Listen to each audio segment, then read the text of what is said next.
So South Africa won't waive its priorities for its G20 presidency, despite a move by the United States to boycott meetings held in South Africa.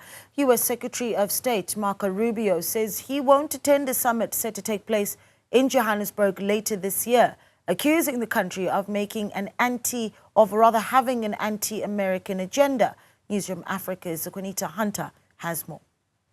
The South African government says its expropriation policies are not up for negotiation. This is despite U.S. Secretary of State Marco Rubio accusing South Africa of doing very bad things. But International Relations DG Zane Dango says South Africa is not in the wrong.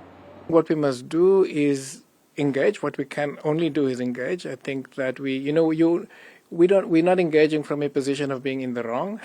I think the issues, whether it's the Land Expropriation Act, which is constitutional and has been completely misconstrued, either intentionally or unintentionally, is essentially about redress, historical redress around access to land for the most marginalized in our society. The work that we're doing internationally is also about dealing with justice and equality, which is essentially around the rule of law and rule of just law. These are issues that we will engage with the U.S. to explain that these positions are actually in line with what is globally acceptable.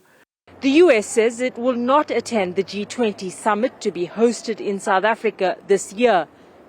At the center of the United States' boycott of the G20 is a perception that there was an anti-American sentiment.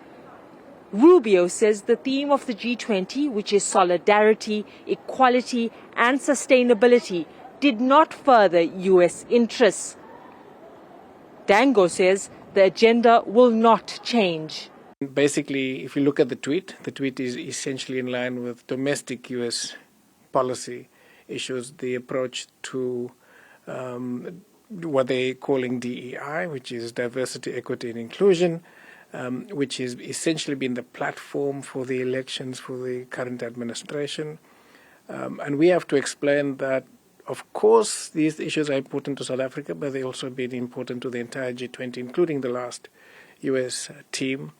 It's been important to the UN. These are the key issues within the International Bill of Rights. So it's not just our constitutional imperative, it's a global imperative.